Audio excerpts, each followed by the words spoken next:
Los medios de comunicación en España han vivido una crisis muy poderosa en los últimos 7 años, igual que lo ha vivido el conjunto del país. Muchos de ellos están en una situación económica muy difícil, otros han desaparecido, han cambiado de dueño y el gobierno en ese contexto ha aprovechado para hacerse directa o indirectamente con la propiedad de la mayor parte de los medios privados, además de controlar los medios públicos. Y eso le ha permitido que ese discurso hegemónico, a pesar de que se aleja significativamente de la realidad, sea un discurso muy presente en la mayor parte de los medios, porque es el discurso que el gobierno condiciona para que existan los medios. La victoria electoral del Partido Conservador, el Partido Popular en España en 2011, y cómo desde entonces, en un contexto de crisis económica, el Partido Popular ha creado un discurso hegemónico a través de su control de los medios de comunicación para enmascarar la propia crisis económica y el hecho de que esa crisis no está terminando, sino que está agravándose cada vez más.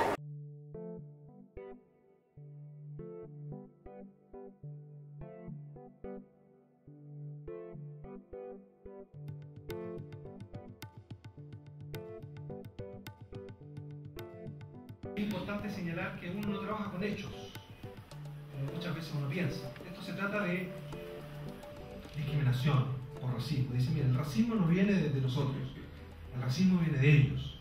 La presentación que acabo de hacer hoy día es un peritaje que me solicitó la Comisión Interamericana de Derechos Humanos para poder analizar las sentencias que se producen en los tribunales de la región de la Araucanía y ver en qué medida esas sentencias contienen elementos discriminatorios y elementos, ¿cierto?, que podrían permitirnos hablar de cierto racismo, digamos, a la hora de tomar las decisiones.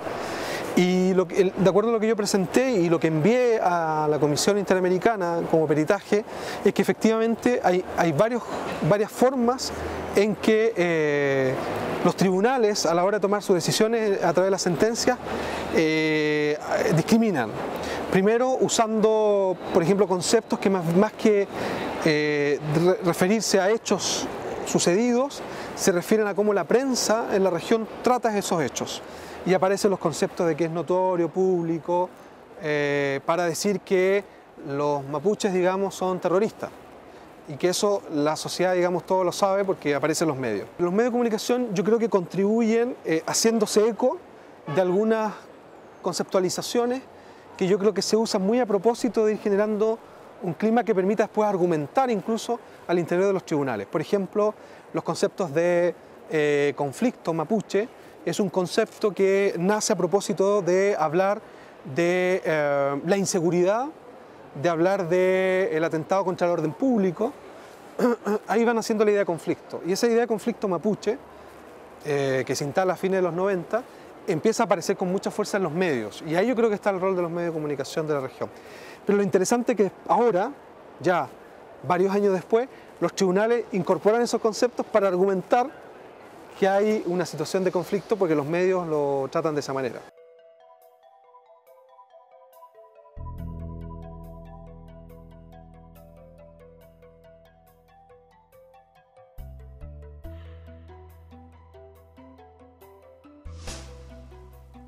El nacionalismo estético entonces plenamente de la primera parte de la modernidad mendocina. ¿Qué es lo popular? Bueno, lo popular es lo que la gente hace con las cosas en la ciudad, ¿no?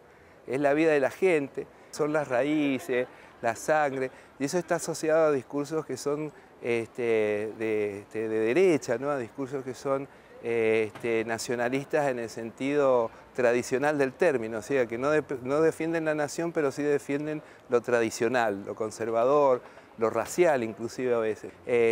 Simples e ignorantes son los que comen, como decimos en la Argentina, choripán, ¿no? Y llenan todo de grasa, ¿no? Y que van a los partidos de fútbol y cometen atrocidades, qué sé yo, ¿no? El término atrocidad, que en un partido de fútbol es un tema es un término demasiado fuerte, ¿no? Tal vez no le dicen atrocidad a la violación de los derechos humanos, pero sí le dicen atrocidad, qué sé yo, a que se agarraron a piña. El folk es una actividad que se inició en Inglaterra hacia mediados del siglo XIX, tratando de rescatar aquellos objetos que la industrialización destruía, ¿no? Y entonces se piensa que existen comunidades cerradas a lo moderno que están en el campo y que no tienen ninguna conexión con la vida moderna y entonces están incontaminadas, tampoco en ese sentido.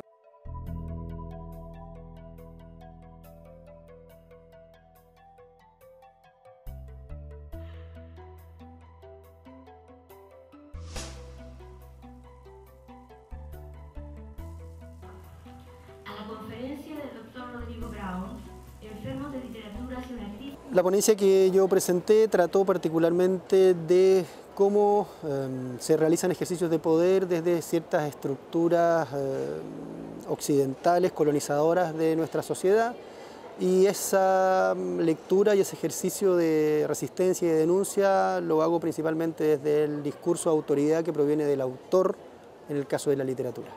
El relato de la crisis en la que se detiene este texto es particularmente en cómo el autor ha abusado de su autoridad. Entonces la muerte del autor, que es una especie de metáfora o un simbolismo que proponen autores en la década de los 60, 70, es que realmente ese ejercicio de autoridad del autor no sea tan presente para que cada uno, cuando queramos leer algo, no tengamos que pegarnos tanto a lo que el autor quiso decir cuando escribió un cuento, una novela, un poema. Es decir, habilitar varias posibilidades para poder interpretar de distintas maneras lo que un autor escribió en un texto y no necesariamente centrarnos en exclusiva en lo que el autor quiso decir. Es decir, darle cierta libertad para que el autor sea una especie, para que el lector sea una especie de lecto-autor.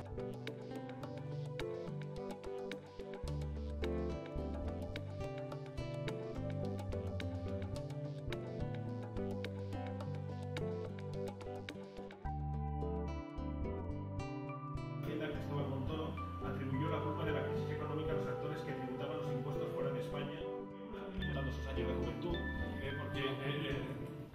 Lo más importante por parte del poder político en su relación con la cultura es que utiliza las herramientas audiovisuales como una venta de transmisión de ideología, ¿no?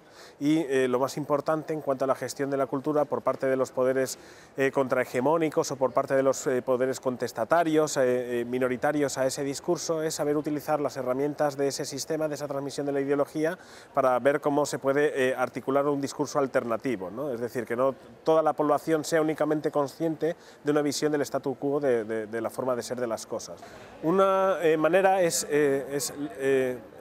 introducirse uno en el sistema audiovisual con una industria más o menos desarrollada, dependiendo del país, y utilizando pues esas herramientas hegemónicas para ir introduciendo el punto de vista personal de cada uno, sin hacer proclamas revolucionarias, pero sí cuestionando un poco esos discursos. Hay mil maneras gramaticales de hacerlas, ¿no? Existe toda una sintaxis y una gramática del audiovisual para introducir poco a poco cuñas diferenciadoras o matizadoras de ese discurso. Después, la proliferación de Internet, de las nuevas tecnologías, el abaratamiento de las tecnologías digitales, pues está permitiendo también la eclosión de muchos formatos, de muchos géneros y de gran cantidad de autores que pueden realizar sus películas. El problema es la distribución, o sea, qué alcance pueden tener esas películas, pero también es una vía de intentar abrir huecos.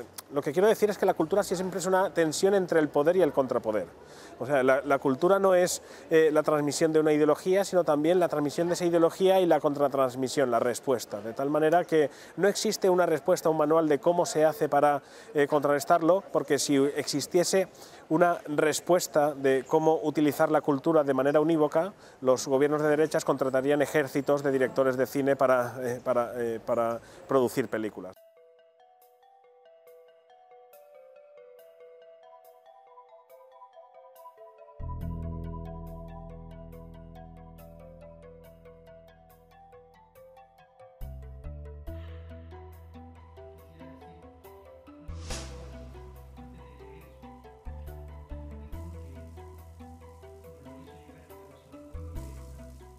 Que la comunicación empieza en el cuerpo y en él termina.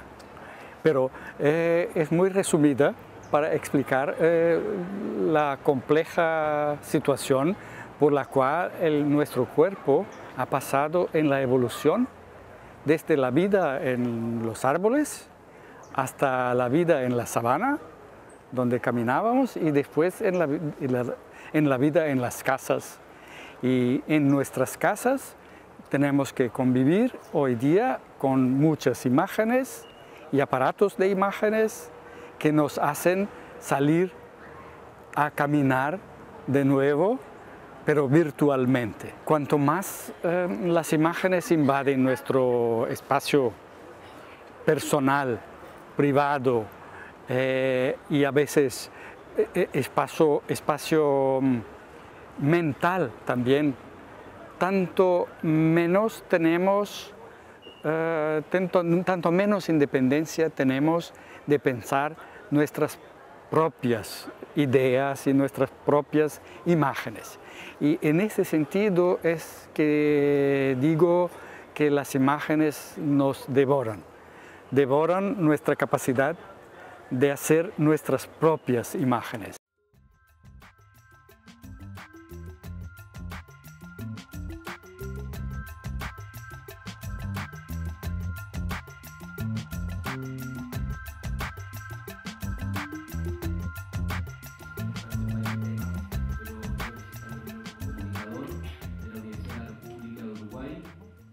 Lo que reflexionó fueron sobre tres ejes. Por una parte, el tema de la cultura visual como un nuevo dispositivo que actualmente existe en el campo de la investigación en comunicación, que es lo que por una parte formula es una crítica radical a la representación tal como se había planteado en Occidente desde los inicios de la modernidad.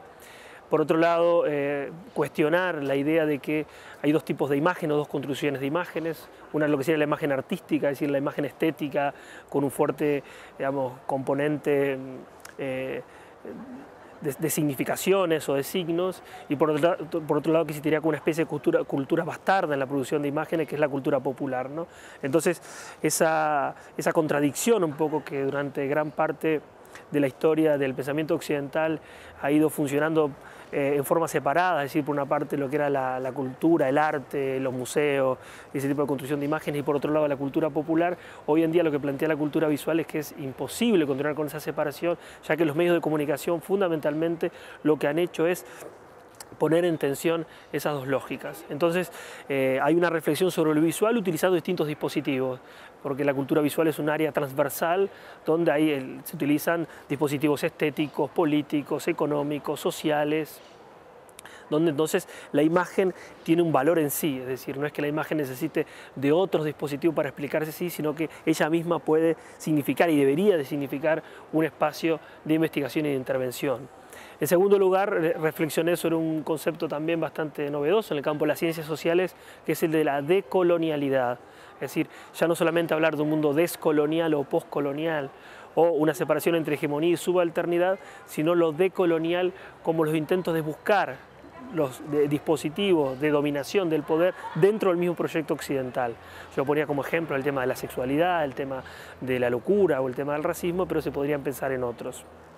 Y en tercer lugar, el tercer eje es lo que yo le he llamado la subversión de la mirada, es decir, de qué forma podemos construir imágenes y que esas imágenes desde la opacidad, desde lo opaco, nos permitan subvertir una cierta tendencia a la cual aspira muchas veces la globalización capitalista contemporánea, que es pensar que hay un solo tipo de imágenes. Bueno, estas jornadas han sido fundamentales.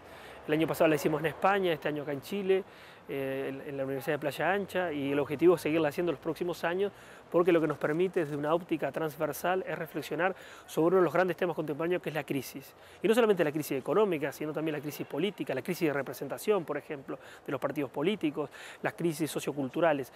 Y yo creo que lo más destacado de todo esto es que estamos reflexionando sobre las crisis desde la comunicación. Es decir, no siempre la comunicación es un espacio de debate, es un espacio de análisis, es un espacio de discusión. Y entonces aquí nosotros hemos instalado en el centro de la reflexión, aunque trabajemos con otras áreas de conocimiento, de la comunicación. Es decir, cómo podemos reflexionar sobre la crisis a partir de la comunicación. Y creo que esto es un gran valor y nos ha demostrado, no solamente por la cantidad de público que ha venido, sino también por la importancia que le ha dado la universidad, que es fundamental seguir en los próximos años reflexionando, porque estos seminarios son los que nos permiten, de cierta forma, analizar no desde la óptica facilista, sino desde la óptica compleja, porque es que se han venido produciendo estas crisis en las últimas décadas.